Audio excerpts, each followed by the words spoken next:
Well, good evening, everyone. What a beautiful day God gave us today after all the rain. And you both look absolutely great. I know Jordan and Brady wanted me to thank each one of you for being here tonight. Um, I counted 100 plus chairs this afternoon, and you guys have had the privilege of being invited, some of the ones invited to be a part of this. And I look around and I recognize a lot of faces who have um, poured into both of them. And thank you for being here. I know it means a bunch to them. I want to say what an honor it is for me to do. I'm going to try not to cry. Uh, it's very special for me because I met Jordan when she was 10 years old. And Deborah and I had prayed for a girl who could be an influence on Chloe. And God brought you into our lives, your family. And I've gotten to see you grow up and be the godly young lady that you are. And I knew you would pick the right man when it was time to pick him. So we're so honored I'm honored to do the service, and we're honored to host this. I mean, it means the world to us. One of the neatest things about this venue is that Jeff he spent probably 2 to 3 months putting boards up and doors up and all the specialty parts of this house. There would be nights where he would be here and early mornings, and so we're just so honored that you would allow us to host this. I read a thing not long ago from Tim Keller who I think gives the perfect picture of what marriage is and what it's supposed to be. And he says, in sharp contrast with our culture, the Bible teaches that the essence of marriage is a sacrificial commitment to the good of the other. That means that love is more fundamentally action than emotion. You know, a lot of people say, oh, I fell in love or I'm falling in love. You're going to find, as the years progress, you choose to love. And so I just want to share 3 things that I think that marriage is tonight. And that if you will go by these 3 things and implement them every day, then God will seal this marriage and it'll be a great marriage for you. Number 1 is sacrificial. Sacrificial it means you don't get your way all the time, that it's not about you all the time, and that you will sacrifice for one another. That's the beauty of giving yourself away for each other. The second thing is it's a commitment. We're standing here in front of these witnesses and God tonight, not just as a covenant, but it is a commitment. There'll be times when, you wonder why you got married. You wonder why you're here. But that commitment will hold you.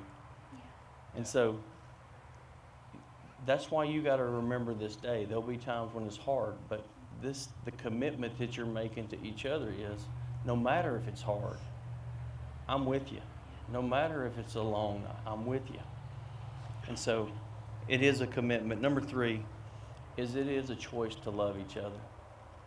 I know right now you don't believe that there'll be a time where you will want to say, I'm not sure if I love him or not, or I'm not sure I love her or not. But it is a choice. It's not emotion. It can't be an emotion. It has to be, because times will get tough, and there will be things that you say, if you hurt each other or whatever. But that love, that action that you choose will keep you. You have to go back to that time and time again. That it is a choice. I think these 3 things are cool because for the past 20 plus years, 21 years, your parents have shown y'all these 3 things. So they have actually implemented it inside of you. You've witnessed it. And so it's not that you don't know how to do it. You actually will leave here and understand about sacrificial love and about the commitment. I can promise you, we could stand up here tonight. I heard some last night, some stories where it was about some sacrificial love.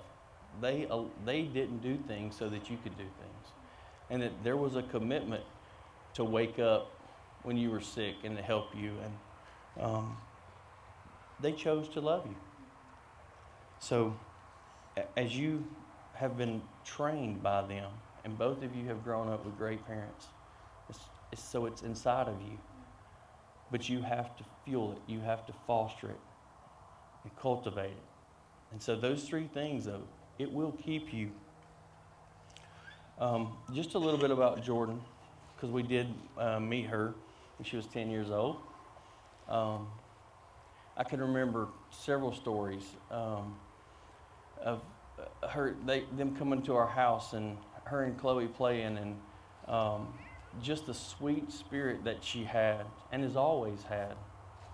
And it's just such an honor to see you stand here today, because I know that your parents have taught you that you were just for this day, for him, forever.